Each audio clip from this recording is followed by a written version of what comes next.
कहानी की शुरुआत होती है एक स्कूल से जहां बच्चे आराम से बैठे खाना खा रहे थे। सभी लोग बहुत खुश थे कि तभी अचानक एक लड़की की आंखों में नीली रोशनी चमकने लगी। उसका शरीर भी कपकपाने लगा मानो उसे कोई दौरा पड़ा हो। इसके बाद वो धड़ाम से बेजान सी होकर नीचे गिर पड़ी और जब टीचर्स ने पास जाकर देखा तो उसकी मौत हो चुकी थी। किसी को समझ नहीं आ रहा था कि आखिर उसके साथ हुआ क्या। जल्द ही साइंटिस्ट्स ने टेस्ट करने के बाद पता लगाया कि ये एक वायरस है जो सिर्फ बच्चों में फैलता है। काफी कोशिश करने के बाद भी इसका कोई इलाज ढूंढ पाना नामुमकिन साबित हो रहा था और देखते ही देखते दुनिया भर के 90% बच्चे इस खतरनाक वायरस की चपेट में आ गए जिन्हें दुनिया के अच्छे से अच्छे डॉक्टर तक बचा ना सके। इसके बाद हम अमेरिका के प्रेसिडेंट को देखते हैं जो भाषण देते हुए बता रहे थे कि उनका बेटा खुद इस वायरस की चपेट में आ चुका है और उन्हें उम्मीद है कि इंसान हमेशा की तरह इस मुसीबत का भी तोड़ जरूर निकाल लेंगे। इसके लिए CCD नाम का एक स्पेशल डिपार्टमेंट भी बनाया गया। खैर फिर हम रूबी नाम की एक लड़की को देखते हैं जिसके माँ बाप उसका जन्मदिन मना रहे थे, तोहफे दे रहे थे। वो उसके सामने ऐसे दिखा रहे थे मानो सब कुछ बढ़िया है, लेकिन असलियत में रूबी भी उस वायरस की चपेट में आ चुकी थी।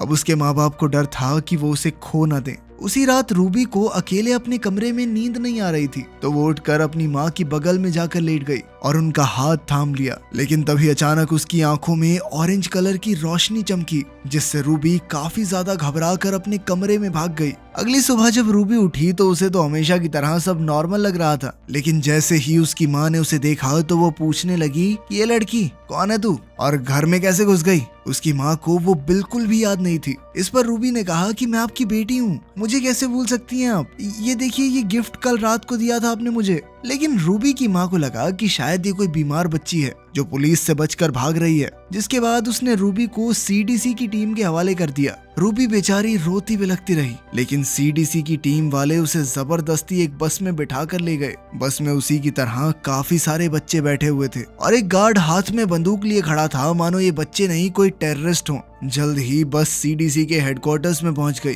जहां काफी जबरदस्त सिक्योरिटी थी, जिसके बाद बच्चों को एक एक करके लाइन में अंदर भेजा गया। लेकिन एक लड़का जब ज्यादा सवाल जवाब करने लगा तो वहां मौजूद गार्ड्स ने उसे बुरी तरह पीटा। ये सब देखकर रूबी बहुत ज्यादा घबरा गई। जल्द ही सभी बच्चों को उनके चेकअप के लिए डॉक्टर के पास भेज दिया गया। जब रूबी की बारी आई तो डॉक्टर ने उसे बताया कि ये बीमारी उसके शरीर में एक खास तरह की म्यूटेशन कर रही है। कुछ ऐसा ही बाकी बच्चों के साथ भी हो रहा है। ये म्यूटेशन इतनी ज्यादा थी कि अब उन्हें इंसान कहना भी शायद सही नहीं होगा, क्योंकि DNA बदलने से अब सभी बच्चों में अलग अलग करिश्माई शक्तियां देखी जा रही थी, जिन्हें अब साइंटिस्ट्स ने अलग अलग कैटेगरीज में डाल दिया है। जिनकी आंखें अपनी शक्तियों का इस्तेमाल करते हुए हरी होती हैं, उन्हें सबसे समझदार और सेफ कैटेगरी में रखा गया था। ब्लू आंखों वाले बच्चों के पास चीजों को बिना हाथ लगाए हवा में उड़ाने की शक्तियां थी और जिनकी आंखें गोल्डन थी वो बिजली को कंट्रोल कर सकते थे। ये 3 रंग फिर भी सेफ थे, लेकिन कुछ बच्चों की आंखों में रेड और ऑरेंज कलर भी देखा गया था जो काफी रेयर था और इस तरह के बच्चों को पता लगते ही खत्म करने के ऑर्डर्स दिए गए थे क्योंकि इनकी शक्तियां बहुत ज्यादा खतरनाक थी।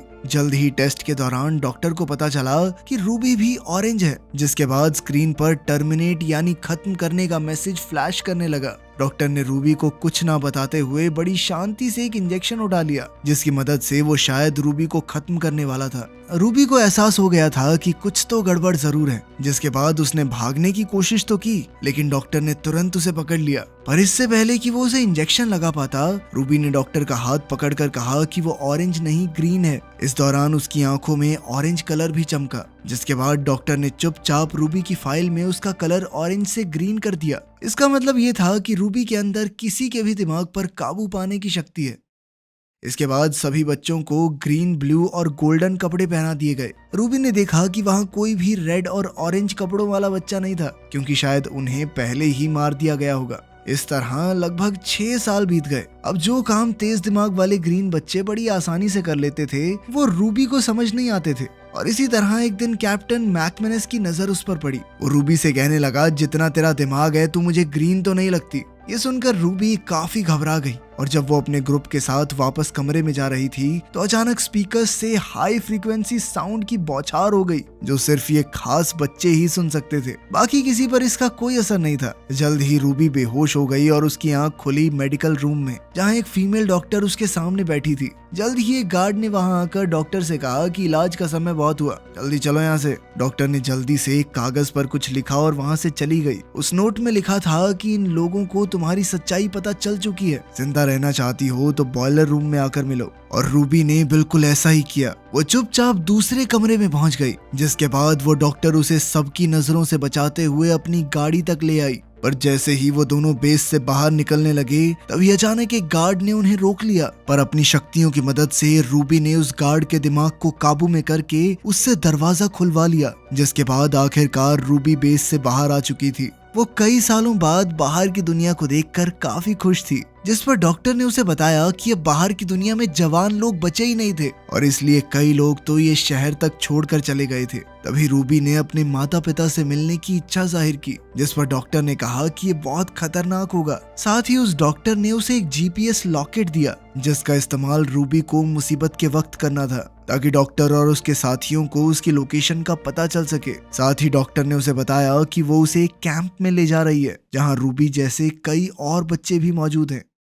कुछ देर बाद वो डॉक्टर अपने साथी से मिली, पर जैसे ही रूबी ने उस आदमी से हाथ मिलाया तो वो बहुत ज्यादा डर गई, क्योंकि उस आदमी के हाथ को छूते ही रूबी को एक अजीब सी विजन दिखाई दी थी, जिसमें कई सारे बच्चे भाग रहे थे। इसके बाद जब रूबी अपने कपड़े बदलने के लिए अंदर गई तो वहाँ उसे एक और लड़की दिखाई दी, जो खुद एक गोल्डन थी। पर वो रूबी को देखते ही इतना ज्यादा डर गई कि उसने अचानक से रूबी के ऊपर बिजली का हमला कर दिया और फिर वहाँ से भागकर एक वैन में छुप गई। पर इसके बावजूद भी रूबी ने उसका पीछा करके मदद की गुहार लगाई। उसकी ये बात सुनकर उस गोल्डन लड़की ने वैन का दरवाजा खोल दिया, जिसके बाद उसने रूबी को भी वैन के अंदर ही छुपा लिया। उस वक्त वैन में 2 और लोग मौजूद थे, जिनमें लियम और उसका एक दोस्त शामिल थे, जिनसे रूबी ने झूठ बोलते हुए बताया कि वो एक ग्रीन है, और इसके बावजूद भी कुछ लोग उसका पीछा कर रहे थे। उसकी ये कहानी सुनने के बाद वो लोग भी उसकी मदद के लिए तैयार हो गए, और इसी दौरान एक टीम लगातार उनका पीछा कर रही थी और वहीं दूसरी तरफ डॉक्टर भी उनके पीछे लगी हुई थी। पर तभी लियम ने एक ब्लू आई होने की वजह से उन दोनों की गाड़ियों को तबाह कर दिया, जिसके चलते वो लोग आराम से बचकर निकल गए। कुछ देर बाद वो लोग एक सुनसान जगह पर रुके,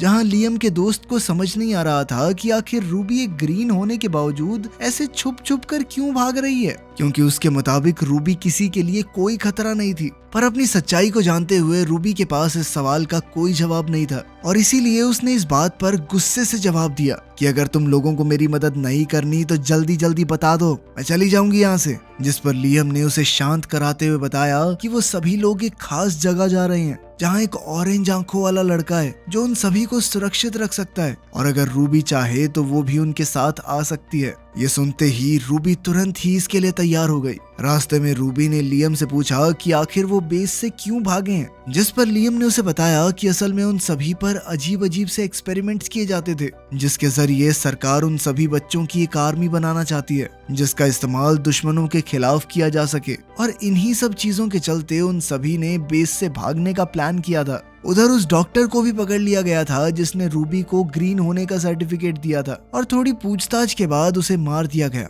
उसी रात सोते हुए अनजाने में रूबी का हाथ लियम के हाथ से टकरा गया, जिसके बाद उसे लियम की सभी यादें दिखाई दे रही थी कि कैसे उसने बेस से भागते हुए कई सारे बच्चों को बचाने की कोशिश की थी, लेकिन वो इसमें नाकामयाब हो गया था। अगली सुबह उस गोल्डन लड़की ने रूबी को एक लाल ड्रेस दी, जिसमें वो बहुत ही खूबसूरत लग रही थी। इसके बाद वो सभी लोग दोबारा वैन में बैठकर अपनी मंजिल की ओर निकल गए, जहाँ रास्ते में प्रेसिडेंट के बेटे की एक रिकॉर्डिंग चल रही थी, जिसमें वो कह रहे थे कि अगर मैं ठीक हो सकता हूँ तो तुम क्यों नहीं।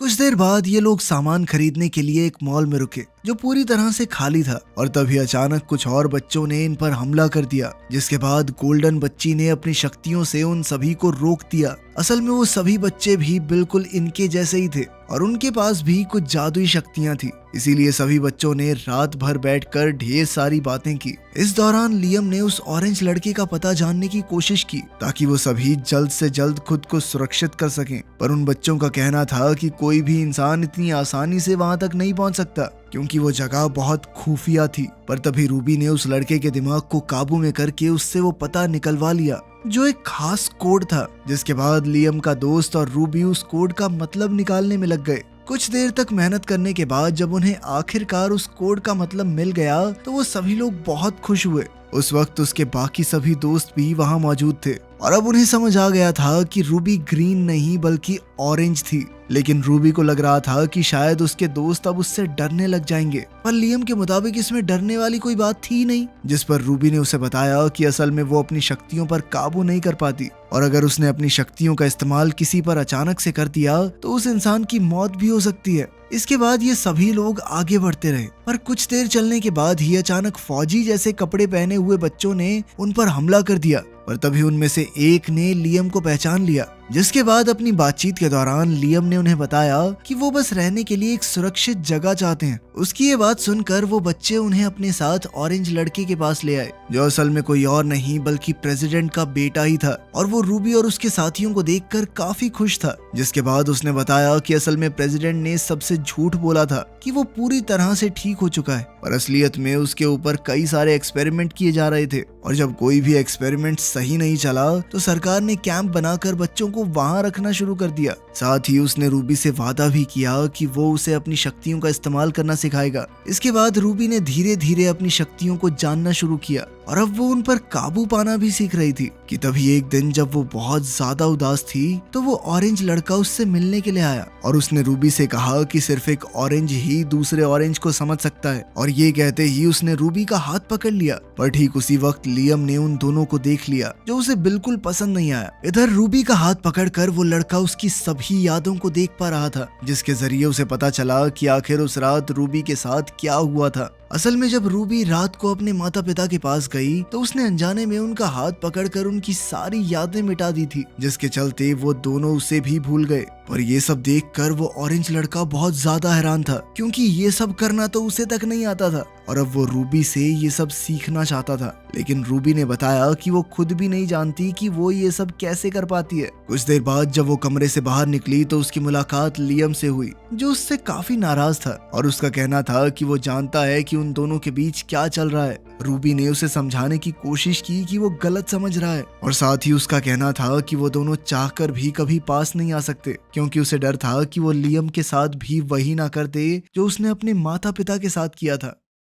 इसके बाद वो लेक के पास गई जहां उसकी मुलाकात लियम के दोस्त से हुई और उसने रूबी को बताया कि उसे यहाँ भी महफूज नहीं लगता। उधर वो ऑरेंज लड़का लैपटॉप पर किसी को बता रहा था कि उसके पास कितने ग्रीन, कितने ब्लू और कितने ऑरेंज बच्चे मौजूद थे। लेकिन ठीक उसी समय पर रूबी वहां पहुंच गई, जिसके आते ही उसने अपना लैपटॉप बंद कर दिया और असल में रूबी भी वहां पर लैपटॉप लेने ही आई थी ताकि वो लियम के दोस्त की बात उसके घर पर करवा सके। और ये मौका देखते ही उस लड़के ने रूबी के साथ एक डील करने की कोशिश की, जिसमें रूबी को उससे याददाश्त मिटाने वाली शक्ति सीखनी थी और इसके बदले में वो उसे लैपटॉप देने वाला था। रूबी भी इस चीज के लिए तुरंत ही तैयार हो गई, लेकिन उससे ये सीखते वक्त जब रूबी ने अपनी आंखें खोली तो उस वक्त वो लड़का उससे बदतमीजी करने की कोशिश कर रहा था, जिससे बचने के लिए रूबी ने उसके मुंह पर एक जोरदार मुक्का दे मारा। और जब वो उस कमरे से बाहर निकली तो उसकी मुलाकात लियम से हुई, जो रूबी से सारा सच जानने के बाद बहुत ज्यादा गुस्से में था और अब वो उस लड़के से बदला लेना चाहता था।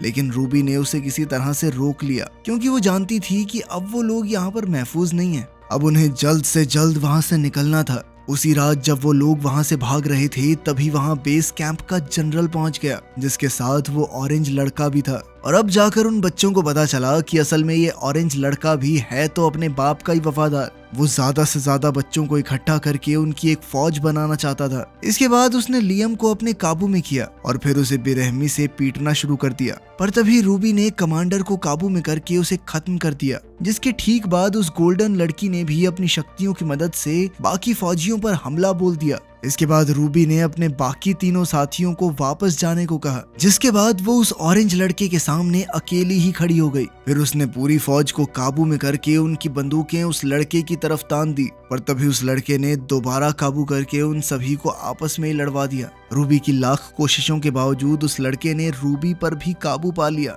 जिसके बाद लड़के का कहना था कि वो रूबी के अंदर से सारी उदास यादों को मिटा देगा और फिर उसके साथ पूरी दुनिया पर राज करेगा। तभी रूबी अचानक से होश में आई और उसने ऊपर उड़ रहे एक हेलीकॉप्टर को काबू करके उस लड़के पर गिरा दिया, जिसके बाद एक दूसरे हेलीकॉप्टर ने रूबी पर हमला करने की कोशिश तो की, पर लियम के दोस्त ने रूबी को बचा लिया। लेकिन इस सब में उसे काफी गहरी चोट लग गई थी और अब रूबी को समझ नहीं आ रहा था कि वो उसकी मदद कैसे करे। तभी उसे डॉक्टर के दिए हुए उस जीपीएस के बारे में याद आया। उस डॉक्टर ने बेस से भागने में उसकी मदद की थी, मतलब वो थोड़ा भरोसा तो कर सकती थी उस पर। जीपीएस के एक्टिवेट होते ही डॉक्टर जल्दी ही अपने एक साथी के साथ उन्हें बचाने के लिए वहां पहुंच गई। जल्द ही रूबी की आंख एक बिस्तर पर खुली और वो डॉक्टर उसके बेड के सामने ही कुर्सी लगाए बैठी थी। डॉक्टर ने बताया कि तुम्हारा जख्मी दोस्त हॉस्पिटल में है और उम्मीद है कि जल्द ही ठीक भी हो जाएगा, लेकिन लियम जल्द से जल्द वहां से निकलने की मांग कर रहा है। लाख समझाने के बाद भी वो यहाँ नहीं रहना चाहता और वो रूबी को यहाँ अकेला छोड़कर भी नहीं जाएगा। डॉक्टर ने ये भी बताया कि उनका मकसद प्रेसिडेंट को पकड़वाना है। वो उसके काले कारनामों को दुनिया के सामने लाना चाहते हैं और वो ये सब रूबी के बिना हासिल नहीं कर पाएंगे।